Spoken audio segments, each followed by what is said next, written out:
전도 2015 하나님의 꿈을 나의 꿈으로. 오늘은 대강절 셋째 주일입니다. 대강절 셋째 주일은 이 초가 좀 다르죠. 다른 것들은 보라색이 켜져 있는데 오늘은 핑크색이 켜져 있습니다. 이 대강절의 초의 의미는 매 주마다 좀 다릅니다. 근데 밑에 영어로는 달려 있죠. 첫 번째 초는 희망으로 오시는 주님, 평화의 왕으로 오시는 주님, 기쁨 되어 주시는 주님, 그리고 이제 크리스마스 예배 때는 뒤에 있는 사랑 되신 주님, 그리고서 이제 크리스마스 이브에 우리가 저 가운데 있는 하얀 캔들을 끼며 크라이스트 캔들, 우리 예배에 임하신 그 주님을 고백하면서 그것을 이제 켜게 됩니다.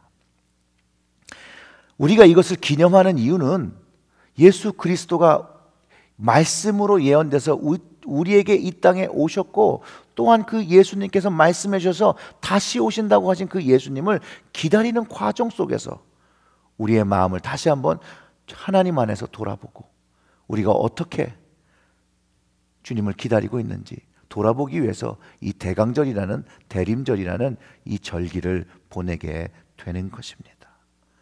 대강절은 주님을 기다리면서 사모하면서 주님과 더 깊은 사랑을 나누고 기쁨으로 찬양하며 살아가야 되는 절기입니다.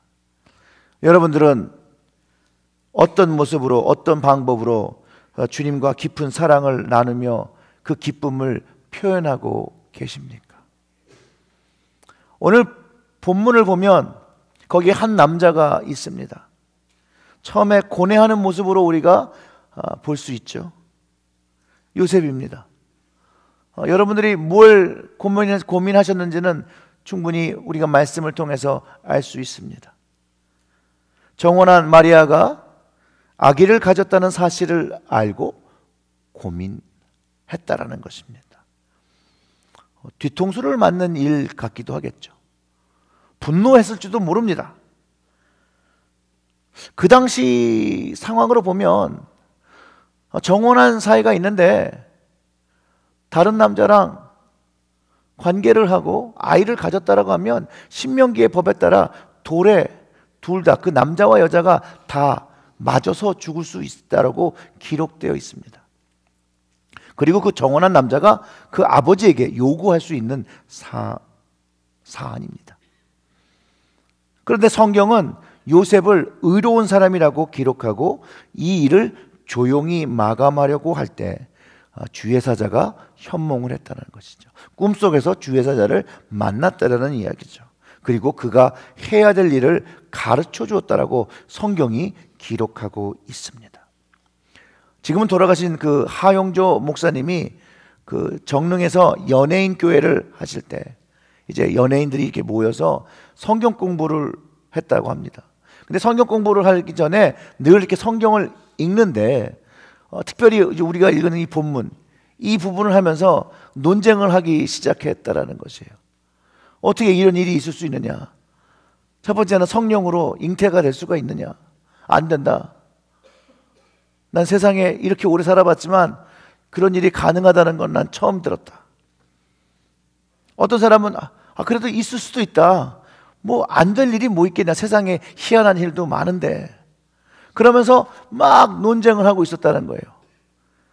뭐 성경 공부나 뭐 성경을 읽어서 묵상하는 그런 시간은 뭐 할 수도 없고, 너무 이 논쟁이 짙어지고 있을 때 지금은 돌아가셨죠. 구봉서, 그 당시엔 집사님이셨죠. 그 고 구봉서 장로님이 이렇게 쐐기를 박는 말씀을 하셨다는 거예요. 사람들이 막 논쟁을 하고 있을 때 이렇게 말씀하셨대요. 아니, 서방이 괜찮은데 왜 니들이 이렇게 난리냐? 오늘의 본문은 서방의 관점에서 좀 돌아보려고 합니다. 요셉이 어떻게 생각하고 요셉이 어떻게 받아들이는 걸 통해서 하나님께서 우리에게 말씀하시는 것들을 좀 찾아보기를 소원합니다.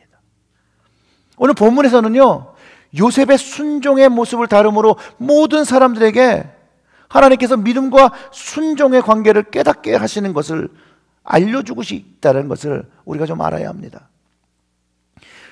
요셉이 경험한 꿈으로 주의 뜻을 깨닫게 됩니다. 그리고 그 말씀에 순종하는 모습을 우리는 본문에서 읽게 됩니다. 그는 예수님이 태어난 후에 이름을 예수라고 지으며 천사가 가르쳐 준 그대로 순종하고 있는 모습, 그리고 그 아이가 태어나기 전까지는 그 아내와 동침하지 아니하면서 하나님의 계획이 이 땅에 이루어질 것을 기다린 것을 알 수 있다라는 것이에요. 그런데 저는 인간적인 생각을 조금 여기다 넣어봤습니다. 요셉이 아기가 태어나기까지 그 기간이 있었을 텐데 그의 마음은 한 번도 흔들린 적이 없었을까? 의심하진 않았을까? 뭐 그런 생각을 제가 나름 해보았어요. 그리고 요셉의 이 이야기를 보니 저에게 확신이 하나 생긴 게 있습니다. 저는 개인적으로 요셉은 흔들리지 않았다라고 생각합니다. 의심하지 않았다라고 믿습니다. 왜냐하면 요셉은 이미 임마누엘의 하나님을, 함께 하시는 하나님을 경험했던 것입니다. 요셉이 꿈을 통해서 만난 주의 사자를 통해서 하나님을 더욱 깊게 알게 됩니다. 함께 하시는 하나님, 그 하나님을 그의 인생 속에서 하나님이 함께 하신다는 것을 이해하기 시작하고 경험하기 시작했다는 것이. 성경을 통해서 하나님은 꿈을 통해서 하나님의 뜻을 인간들에게 나타내시고 또 꿈으로 그들을 인도하셨다는 것을 우리는 성경을 통해서 알지만 요셉은 들어서 압니다. 늘 그렇게 배웠기 때문에 안다는 것이죠. 하나님께서 그런 방법으로 역사하신다는 것을 배웠다라는 것이에요. 그런 사람들이 대표적으로 성경에 누구의 이야기입니까? 요셉과 다니엘과. 성경이 이렇게 문자로 책으로 되기 전까지는 다 그런 이야기로 들었던 것입니다. 그런데 그 성경이 그런 하나님이 뜻을 깨닫게 한 그 모든 사람들을 무엇이라고 기록하고 있냐면 의롭다라고 기록하고 있는 것이에요. 의롭다. 오늘의 본문의 성경에서도 요셉은 하나님 앞에 어떤 사람이라고요? 의로운 사람이라고 기록하고 있는 것이에요. 하나님의 뜻과 말씀을 이해하고 순종하는 사람이었던 것 알 수 있다라는 것이죠. 그는 또 하나님의 선택된 다윗의 자손이었습니다. 다른 말로 하면요, 요셉 자체는 하나님 계획 안에 있었던 사람들입니다. 그렇다고 해서 그가 순종하는 것이 쉬웠다라고 이야기하는 것은 절대 아닙니다. 어려웠겠죠. 어려워서 고민하고 힘들어할 때, 잠을 청했을 때 주의 사자가 현몽했다라고 이야기하는 것입니다. 어렵고 힘들지만 순종하는 모습이 하나님을 기쁘시게 했다라고 저는 생각합니다. 순종이 제사보다 낫고 그 순종을 좋아하신다고 사무엘을 통해서 사울 왕에게 전해졌던 것처럼 요셉의 순종을 하나님은 기뻐하셨을 것이라는 거예요. 또한 요셉 또한도 그 순종함으로 인해서 기쁨을 누릴 수 있었다라는 것이에요. 그 이유는 예언의 성취라는 것이에요. 주의 사자가 꿈을 통해서 요셉에게 이렇게 얘기하죠. 다윗의 자손 요셉아, 내 아내 마리아를 데려오기를 무서워하지 말라. 저에게 잉태된 자는 성령으로 된 것이라. 아들을 낳으리니 이름을 예수라 하라. 이는 그가 자기 백성을 죄에서 구함이라. 이 모든 일 된 것은 주께서 선지자로 하신 말씀을 이루려 하심이니 가라사대 보라, 처녀가 잉태하여 아들을 낳을 것이요 그 이름은 임마누엘이라 하리라 하셨으니 이를 번역한즉 하나님이 우리와 함께 함이라. 이사야에게 주어진 말씀이었죠. 이사야 7장 14절의 말씀. 그러므로 주께서 친히 징조로 너희에게 주실 것이라. 보라, 처녀가 잉태하여 아들을 낳을 것이요 그 이름을 임마누엘이라 하리라 하신 말씀이 요셉에게 주어졌다라는 것이에요. 이스라엘 역사 속에서 말씀을 읽는 것이 있었다라고 성경 곳곳에서 발견되어집니다. 느헤미야 시대 때는 그 읽는 것뿐만 아니라 이렇게 낭독하는 것뿐만 아니라 그것에 해석을 더해서 사람들에게 말씀을 가르쳤다라고 성경에 기록하고 있고요. 역사학자 요세푸스도 안식일에 정기적으로 유대인들이 성서를 읽었다라고 기록하고 있고요. 또 예수님도 회당에서 말씀을 읽은 것을 성경이 기록하고 있습니다. 이사야서를 읽었죠? 사도행전에서 회당에서 안식일에 정기적으로 성서를 읽고 있었다는 것을 충분한 증거와 근거가 있습니다. 그렇기 때문에 요셉은 이미 자라면서 그 말씀을 듣고 있었다라는 거예요. 근데 그 주의 천사가 자신에게 하는 그 예언이 무슨 예언인지를 안다라는 것이죠. 그 이해할 수 있는 그 지식이 있었다라는 것이에요. 물론 그가 그것을 알았다라고 성경이 오늘 본문에 기록하고 있지는 않습니다. 그러나 그가 주의 천사의 말 모두를 따라하는 순종의 모습을 보인 것을 볼 때 가능한 해석입니다.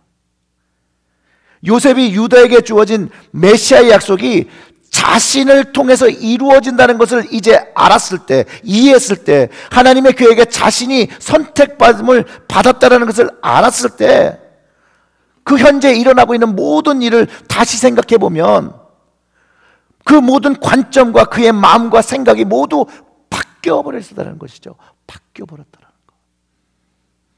임마누엘의 이 하나님이 예수님이 오심으로 시작된 것이 아니라 이미 요셉과 함께, 요셉에게 하나님이 함께 하셔서 이제 이 하나님의 일을 요셉을 통해서 이루시는 걸 통해서 이미 요셉은 임마누엘의 하나님을 경험하고 있었다라고 본문이 이야기하고 있는 것입니다.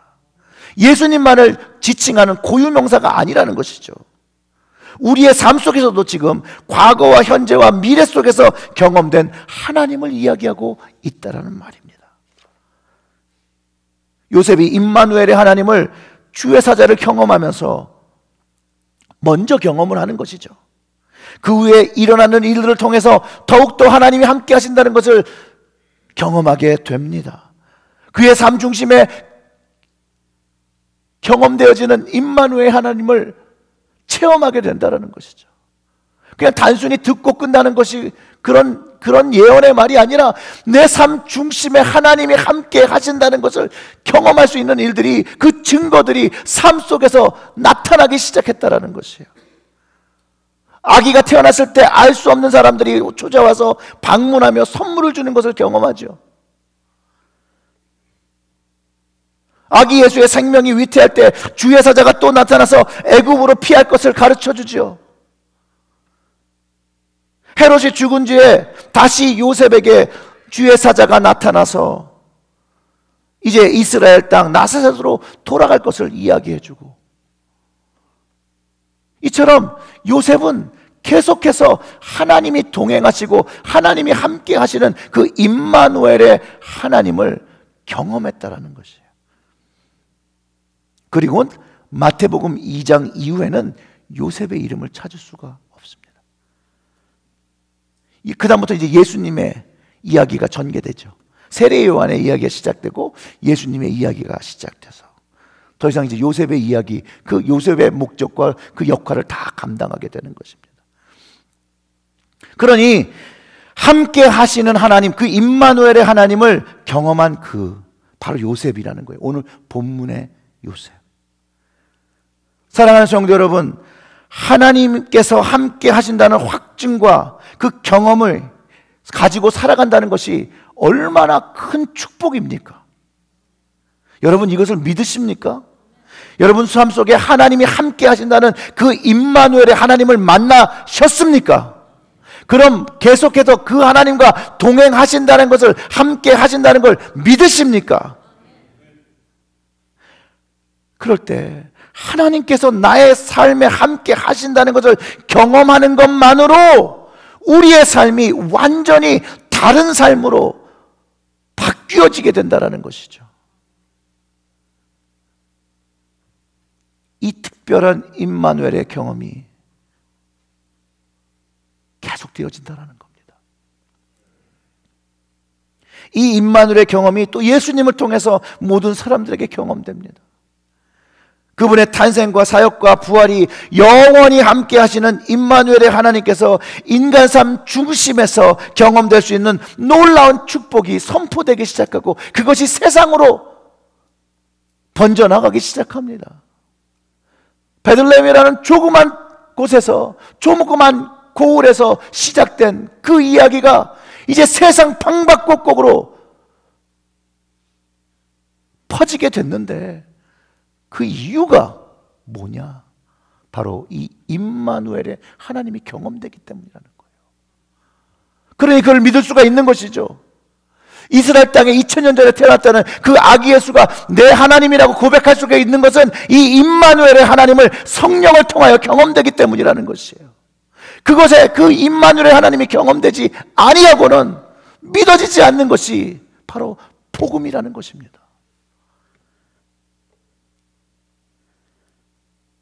예수를 만나고 경험한 모든 사람들이 하나님의 말씀과 능력을 경험했다고, 하나님께 영광 드렸다고 복음서가 기록하고 있습니다. 예수님의 삶이 사람들에게 하나님이 그들과 함께 하신다는 걸 깨닫게 했고 실제로 경험할 수 있는 그런 영적인 공간을 만드셨다는 것이에요. 그런데 성경은 또 그런 기적을 경험하고 보고 체험한 사람들이 예수님을 온전히 믿고 예수님을 온전히 따랐을 거라고 기록하고 있는 것이 아니라 그 와중에 예수님을 반대하고 예수님을 따르지 않던 무리도 있었다라고 기록하고 있다라는 것입니다. 그래서 예수님이 그렇게 말씀하시죠. 청함을 받은 자가 많으나 택함을 받는 자가 적다라고 말씀하셨습니다.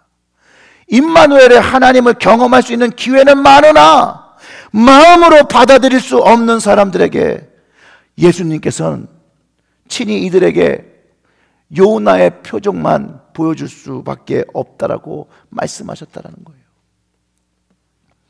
저는 요나의 표적이 바로 임마누엘의 하나님이 예수님이라는 것을 깨닫는 것에 있다고 믿습니다. 부활의 표적이죠. 그 부활하신 예수님을 만나며 진정한 회개의 표적이 바로 요나의 표적입니다. 그게 니느웨에서 일어난 일이죠. 거룩하신 하나님이 우리 삶 중심에 함께 하신다는 것을 경험하고 그 하나님 앞에 철저하게 회개하고 새롭게 거듭나는 것을 경험하고 하나님이 함께 하신다는 걸 인식하고 살아가는 삶, 바로 임마누엘 하나님과 함께 동행하는 삶이 되는 것이죠. 여러분 잘 아시는 웨슬리 목사님이 임종을 맞이하며 손을 이렇게 번쩍 들고 이렇게 기쁨에 넘치는 목소리로 이야기했다고 합니다. 세상에서 가장 좋은 복은 하나님께서 우리와 함께하는 것이다 라고 임종 전에 말씀하셨다고 말합니다.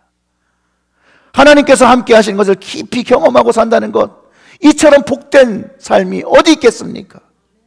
예수님께서도 제자들에게 세상이 끝날까지 너희와 항상 함께하리라고 말씀하셨다는 거예요. 물론 내가 가르친 것을 지키고 또 가르치라고 말씀하신 후에 그 주님의 말씀을 순종하며 감당할 때 세상이 끝나는 그날까지 영원히 함께 하시겠다라고 약속하신 것입니다. 임마누엘의 하나님의 약속이죠. 하나님과 예수님이 우리와 함께 하시는 것엔 먼저 순종이 요구되고 있다는 것을 우리는 깨달아야 합니다. 임마누엘의 하나님이 우리 삶에 경험될 때 우리는 성령님을 경험하게 됩니다. 로마서 8장 9절과 10절의 말씀을 보게 되면 만일 너희 속에 하나님의 영이 거하시면 너희가 육체에 있지 아니하고 영에 있는 누구든지 그리스도의 영이 없으면 그리스도의 사람이 아니라 또 그리스도께서 너희 안에 계시면 몸은 죄로 말미암아 죽은 것이나 영은 의로 말미암아 살아있는 것이라고 기록하고 있습니다. 즉 하나님의 영, 성령으로 인도하심을 받는 사람, 하나님의 자녀라고 기록하고 있으며 그것을 통하여 하나님이 함께 하신다는 그 임마누엘의 하나님을 성령님의 역사 속에서 우리는 동일하게 경험하게 되는 것입니다. 즉 성경은 하나님의 자녀된 우리가 성령으로 인도하심을 받는다, 임마누엘의 그 성령님을 인하여서 하나님의 자녀로 살아가는 것들을 우리가 가르침 받게 되고, 임마누엘의 하나님이 우리와 함께 하시는데 우리가 그렇다면 오늘은 내가 어떤 모습으로 서 있나 한번 주님 앞에서 돌아보아야 한다는 것입니다. 나와 함께 하시는 하나님 앞에 나는 어떤 모습으로 서 있는가? 요셉과 같은 의로운 사람의 모습으로 서 있는가? 요셉처럼 순종의 모습으로 서 있는가? 어떤 모습으로 서 있는지 오늘 이 시간 이 자리에서 우리 각자가 하나님 앞에 정직한 모습으로 나아가야 합니다. 우리는 늘 고백하죠. 늘 죄인의 모습으로 서 있게 되어서 널 하나님께 죄송하고 회개한다고 말합니다. 늘 하나님 앞에서 죄악의 마음을 가지고 있기 때문에, 정말로 성령님께서 나를 위하여 탄식하며 기도하시는 것을 알기 때문에 잘해야 되는데, 거룩함을 지키며 말씀대로 살아야 되는데 반복하며 무너질 때 마음 아파하고 힘들어합니다. 그럴 때도 말씀이 증거하시는 것, 예수님께서 지금 하나님 우편에서 나를 위하여 간구하고 계시는데 내가 이러면 안 되는데, 무너지면 안 되는데, 이 영적인 싸움을 이겨야만 하는데 라고 갈등한다라는 것이죠. 그 갈등이 사도 바울이 고뇌했던 것처럼, 오라 나는 공고한 사람이다, 이 사망의 몸에서 누가 나를 건져내랴 라고 하면서 그 마음에 분명히 선과 악이 싸우고 있는 것에서 힘들어하고 있는 것이 어쩌면 우리의 모습이라는 것이죠. 사망의 몸에, 그러나 하나님의 거룩한 것을 담고 있는 우리의 모습 속에서 우리는 갈등한다라는 것이죠.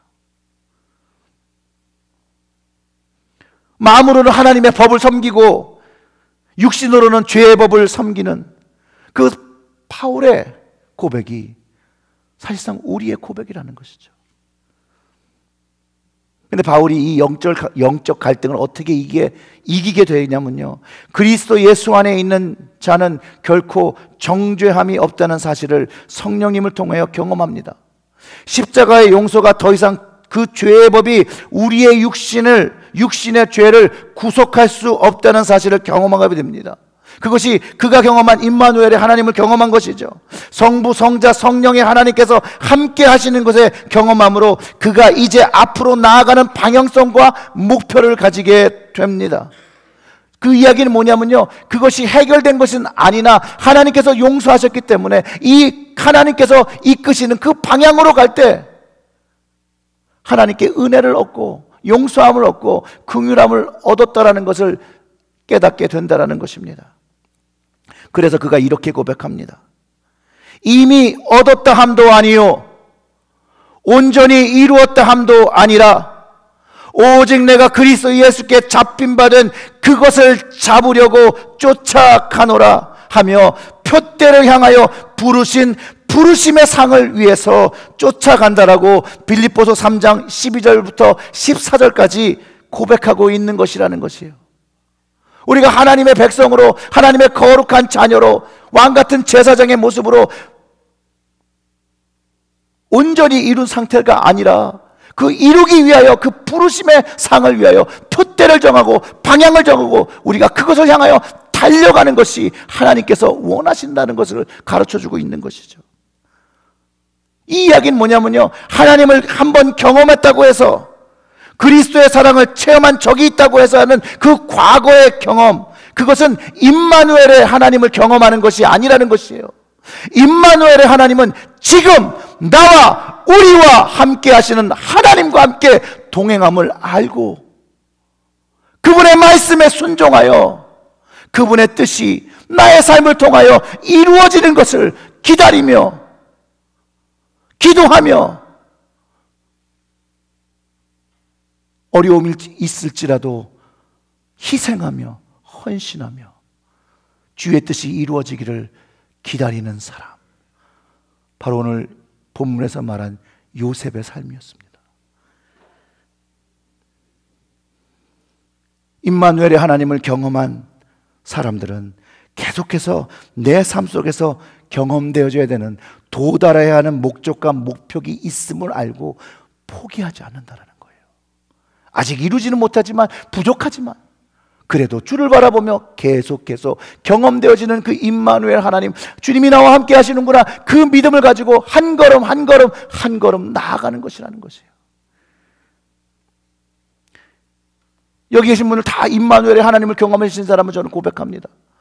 만약에 임마누엘을 경험한 우리들은 지금 어디로 가고 있습니까? 우리의 방향은 어디입니까? 여러분의 방향은 어디입니까? 여러분들이 지금 걸어가시고 있는 그 방향이 어디입니까? 답은 한 가지밖에 없습니다. 여러분들이 하시는 일은 모두 다를 수 있죠.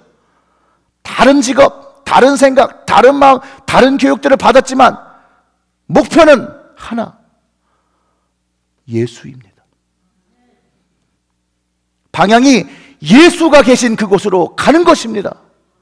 예수님이 계시는 그 방향, 내가 원하는 방향이 아니라 예수님께서 우리를 이끌고 계시는 그 방향으로 나아갈 때, 주님이 원하시는 그 방향으로 나아갈 때, 그것을 찾기 위해 갈등하고 고민하고 기도하고 금식하고 말씀 보고 희생하고 거기서 주님의 뜻을 찾는다는 것이죠. 그럴 때 진정한 회개의 열매를 맺는 우리의 모습이 되어지게 되는 것입니다. 사랑하는 성도 여러분, 임마누엘의 하나님은 우리 예배에 이 안에 계십니다. 성령님을 통해서 우리 모두와 교제하고 계시고요, 성령의 감동으로 하나님께서 얼마나 우리와 함께 하시기를 원하신다라고 우리의 심령에 계속해서 끊임없이 우리에게 말씀하고 계시다는 것입니다. 그리고 예수님의 말씀이 우리의 삶을 통해서 실현되기를 원하고 실행되기를 원하고 계시다는 것이죠. 그렇기 때문에 주님도 그 제자들에게 분부하시기를 그것을 지키고 배워서 가르치라고, 전하라고 말씀하셨다는 거예요. 그리고 그 일을 감당하고 있을 때 너희들은 혼자 있는 것이 아니라 세상이 끝나는 내가 오는 그날까지 항상 함께 하시겠다라고 그 임마누엘의 약속을 다 교회에, 그리스도인들에게 주셨다라는 것입니다. 임마누엘의 하나님과 동행하기 위해서는 믿음과 순종이 요구됩니다. 이것은 주님을 믿는 모든 사람들에게 요구되어지는 것입니다. 그냥 하면 좋고 아니면 말고 이런 게 아닙니다. 하나님은 철저하게 우리가 하나님께 순종하기를 원하십니다. 그리고 그 순종하는 것을 좋아한다고, 기뻐하신다라고 사무엘을 통해서 알려주셨습니다. 사무엘이 사울왕에게 이렇게 얘기를 하죠. 여호와께서는 번제와 다른 제사를 그 목소리 순종하는 것을 더 좋아하심같이 좋아하시겠습니까?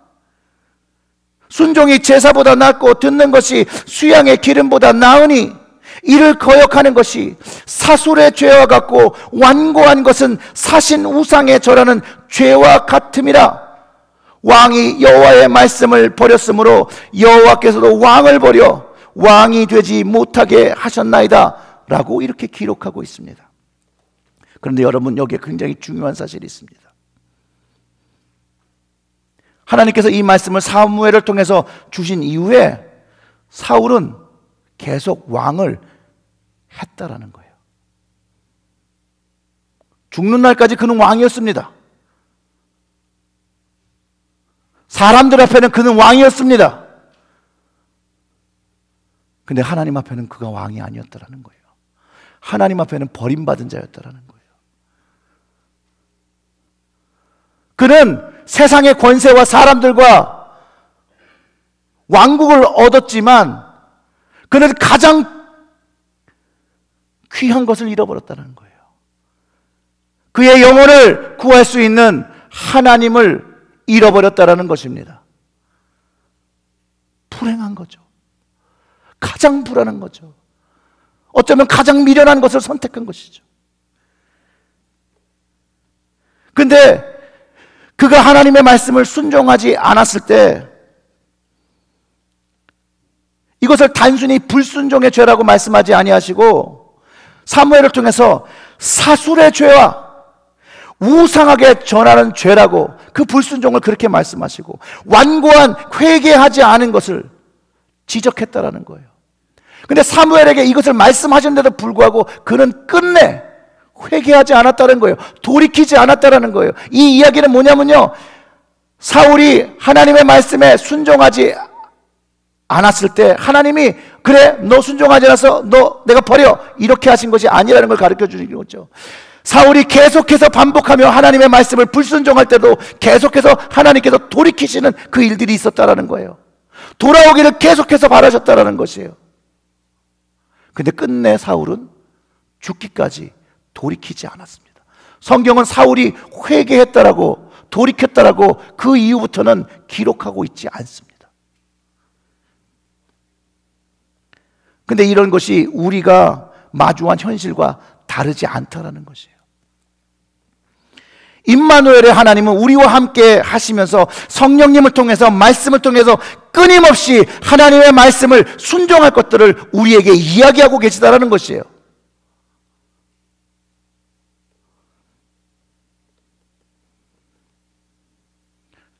성경은 그것을 위하여 성령님께서 탄식하며 간구하고 계시다라고 기록하고 있고, 하나님 우편에 계신 예수님도 중보하며 그것을 위하여 간구하고 있다라고 말씀하십니다. 그냥 예배에 교회에 그냥 오는 것을 바라시는 것이 아니라 그저 보이기 위한 어떤 생활을 위한 종교적인 행위를 원하시는 것이 아니라 마음을 가지고 나오는, 하나님 말씀에 순종하는 마음을 가지고 나오시는 그것을 기뻐하시고 기다리고 계신다라는 것이에요. 순종하는 마음으로부터 시작되는 예배를 받기 원하십니다. 그 마음이 기본이 되어서 하나님을 사랑하는 마음이 커져서 거기에 감사의 삶을 살아내며 감사의 예물을 드리는 것을 하나님이 기뻐하신다는 것이에요. 사랑하는 성도 여러분, 진실로 임마누엘이 하나님과 동행하시면서 진실한 마음으로 하나님께서 나에게 요구하시는 것이 무엇인지를 깨달으시기를 주님의 이름으로 축원합니다. 그리고 그거를 깨달으시면 순종하시기를. 목사에게 순종할 필요는 없습니다. 하나님 앞에 순종하면 됩니다. 놀랍게도 하나님께 순종을 우리가 다 각자 하나님께 순종하고 나아가면 협력하여 선을 이루시는 이가 신비한 방법으로 교회를 이루어 가는 것입니다. 사랑하는 성도 여러분, 진실한 마음으로 하나님을 사랑하시고 그 마음 중심을 주님께 드리고 온 마음을 다하여 주의 말씀에 순종하며 살아가시기를 주님의 이름으로 축원합니다. 하나님 앞에 버림받은 자가 되어서는 안 됩니다. 사람은 속일 수 있습니다. 그 마음에 하나님이 있는지 예수님이 있는지 성령님이 있는지 사람은 사람을 속일 수 있습니다. 그러나 그 중심을 아시는 하나님을 속일 수는 없습니다. 임마누엘 하나님 앞에 서서 우리의 죄악을 회개하고 돌이키고 용서함을 받고 우리의 삶 중심에 우리와 함께 하시는 하나님의 인도하심을 따라 거룩한 하나님과 함께 동행하며 거룩한 자녀가 되기 위하여, 거룩한 백성이 되게 하여, 거룩한 그 제사장이 되기 위하여 그 부르심의 부르심, 그걸 감당하기 시작해야 합니다. 하나님 분명히 우리를 다 왕같은 제사장으로 부르셨더라고 성경을 통해서 우리에게 가르쳐 주셨습니다. 저만 갖고 있는 것이 아니라 여러분 모두가 갖고 있다는 것입니다. 여러분 각자의 삶 속에서 하나님의 제사장으로 하나님의 말씀을 선포하며 하나님의 은혜를 가르치며 예수 그리스도의 능력과 십자가를 가르치며 말하며 성령님이 함께 동행하시는 걸 여러분 삶 중심에서 여러분의 직장의 자리에서 증거하시고 나타내야 될 거룩한 소명이 있다라는 걸 여러분들이 인식하셔야 합니다. 그리고 주님이 다시 오시겠다라고 하신 그날까지 그 부르심의 소명을 가지고